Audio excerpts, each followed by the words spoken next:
Bonsoir les Blaugrana, bien ou quoi les phénomènes? Sourire plein, nouvelle vidéo, actualité sur le FC Barcelone. Moi qui, hier soir, craignais un faux pas du FC Barcelone, ce qui nous aurait mis peut-être à 6 points du Real Madrid s'ils venaient à gagner leur match de cet après-midi. Finalement, c'est une toute autre histoire. Le Real Madrid a fait match nul et le Barça, on a réussi à prendre les 3 points dans le Money Time grâce à Lewandowski. Je suis super content. Le Barça maintenant est porté à un point derrière le Real Madrid. De quoi nous faire extrêmement plaisir, nous les Blaugrana, dans ces moments un peu compliqué. On va commencer sans plus attendre cette actualité du soir, la vidéo attendue par tous les Blaugrana. Si le contenu te plaît, n'hésite pas à lâcher ton petit abonnement, ton petit like. Et on est parti sans plus attendre avec une information, franchement, que de bonnes ondes, les gars. C'est des bonnes ondes, là.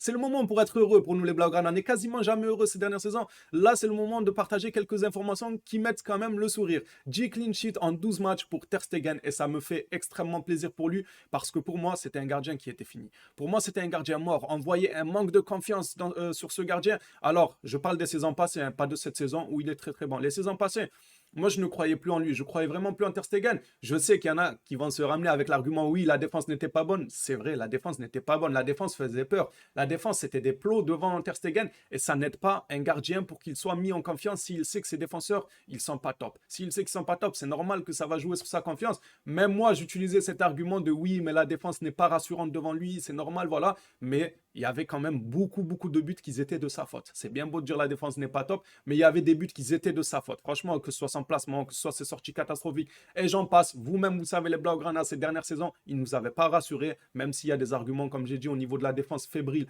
etc. Lui-même, il ne se portait pas énormément bien. Mais cette saison-là, il nous montre un tout autre visage, et je suis super content, non seulement pour le Barça, mais pour lui aussi, qu'il retrouve ce genre de confiance et qu'il nous enchaîne un 10e match avec 0 but encaissé, de quoi faire plaisir. Aucun gardien en Liga l'a fait. C'est Monsieur Ter Stegen qui le fait. Est-ce que pour se racheter, les gars, des saisons passées qui n'étaient pas top, il nous offrirait pas la Liga cette saison? Est-ce que Ter Stegen, on ne va pas faire une Liga avec un Ter Stegen qui fait un maximum de clean sheet en espérant que tous nos défenseurs reviennent comme les Araujo, les Koundé. D'ailleurs, on va en parler de Koundé durant cette actualité, bien évidemment. Que des bonnes nouvelles, les gars, je vous l'ai dit.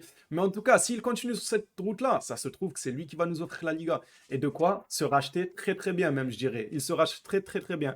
Alors, on va enchaîner maintenant avec Lewandowski. Une nouvelle. Bon, pour moi, c'est tant mieux. Lewandowski sera au repos et ne jouera pas face à Plizen. Bon, on pourrait dire le côté stats. C'est dommage, Lewandowski aurait pu gratter un doublé, voire un triplé pour ses statistiques personnelles. Mais bon, là, Xavi privilégie le collectif. Et Lewandowski, je pense, s'il ne rechigne pas au fait qu'il ne joue pas et s'il est d'accord, c'est un bon professionnel car il pense aussi au collectif. Il pense à s'économiser pour les futurs matchs qui seront bien plus importants qu'un match face à Plizen où voilà, tu peux faire tes statistiques, mais en général, ça n'apportera rien au collectif. On est déjà éliminé, le match ne sert à rien. Moi, si ça m'arrangerait, franchement, si on pouvait ne pas jouer le match. Voilà, si on pouvait faire une petite lettre en disant on ne joue pas, on n'a pas envie de jouer Plizen, ça serait pas mal. Non, en réalité, plus sérieusement, les gars, ça va faire un test, voilà, ça va être un match test pour pouvoir tester, pourquoi pas, une autre compo, un autre dispositif, d'autres joueurs, pourquoi pas laisser beaucoup de temps de jeu à Pablo Torre, parce que ces derniers temps, il rentre 5-10 minutes avant la fin, pourquoi pas le mettre titulaire et le laisser jouer un bon 60-65 minutes pour voir un peu ce qu'il vaut, un peu plus, parce que on l'a vu, mais pas totalement, les gars, il rentre, il touche 1-2 ballons, moi j'aimerais bien le voir face à Plizen, ça va être un match où les remplaçants auront un rôle à jouer tout de même, de montrer au coach ce qu'ils valent.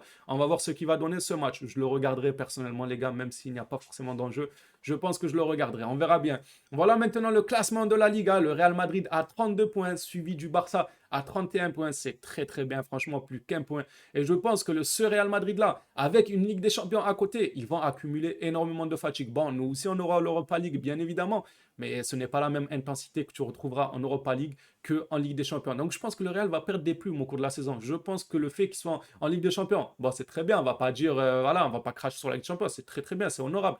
Mais voilà, ça va leur faire perdre quelques plumes en championnat à cause de la fatigue quand ils reviendront des matchs à haute intensité en Ligue des Champions. Ça fait plaisir, les gars. On perd contre le Real il y a à peine quelques journées. Quelques journées après, on est déjà à un point derrière eux.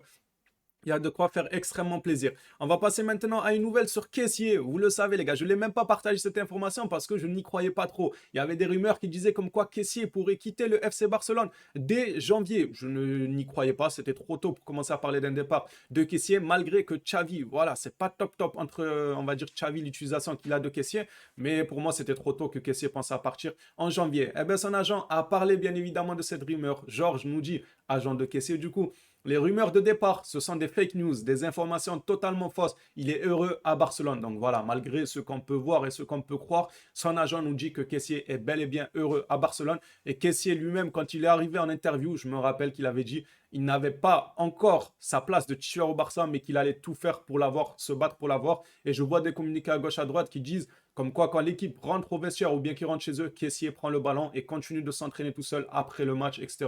C'est bien, c'est un très très bon professionnel. On espérera qu'il arrivera à conquérir le cœur de Xavi, ce qui n'est pas le cas en ce moment. Xavi ne compte pas énormément sur lui. On verra comment ça se finira, mais je ne pense pas à un départ, je n'y croyais pas du tout à un départ de Kessié en janvier. Et son agent est venu nous le confirmer aujourd'hui.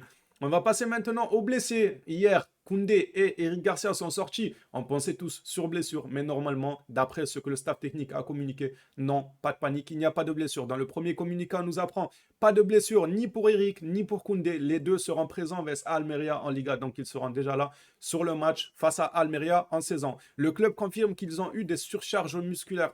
Franchement, qu'est-ce qu'on peut dire sur ça? Quel commentaire on peut rajouter sur ça? À part que moi, je trouve que c'est pas que moi, en vrai de vrai. N'importe qui peut être un peu affûté, un peu de compréhension, il peut voir qu'on dirait que la préparation physique, il y a un problème au Barça. Il y a un problème, non seulement beaucoup de blessés, mais pas que ça. On ne parle pas que de blessés, on parle des joueurs cramés à la 60e minute. Et 60e minute, je suis gentil, franchement, je suis gentil, mais à la 45, un peu avant la mi-temps, quand c'est des matchs face au Bayern, face à l'Inter et tout, ils n'ont plus les jambes. Ils n'ont pas les jambes, et on le ressent. On le ressent qu'ils n'arrivent pas à mettre l'intensité que les autres clubs mettent. Alors, je sais pas, il faudrait revoir la façon comment dire ça, de s'entraîner, quoi. Il faudrait revoir la façon. On sait que Xavi Simons, je vous l'ai déjà partagé, il a un peu lancé une pique au Barça en disant qu'il s'entraînait beaucoup avec le ballon, mais très peu en salle. Peut-être changer un peu, voilà, faire un peu plus de salle, un peu moins de ballon. Après ça, c'est le club qui voit. Ils sont mieux placés que nous, ils savent ce qu'ils font. Mais nous, ce qu'on voit de l'extérieur, ça n'a pas l'air top en termes de blessures, en termes d'intensité. C'est pas top la préparation physique qu'il y a au Barça. Et pour finir cette actualité, les gars, il n'y a pas énormément d'informations, mais c'était bien chill. Moi, j'ai bien aimé car il n'y a eu que des bonnes nouvelles. Le FC Barcelone s'intéresse à Bruno Guimaraes en tant que remplaçant de Sergio Busquets. Donc voilà, il y a 36 000 noms à la place de Busquets alors qu'on a Kessié de Jong. On a déjà deux bons joueurs, mais il y a 36 000 noms. Neves, Kanté, Guimaraes. On ne sait plus où donner de la tête. Même le joueur de Benfica, je ne sais plus comment il s'appelle, mais il y a énormément de noms qui circulent.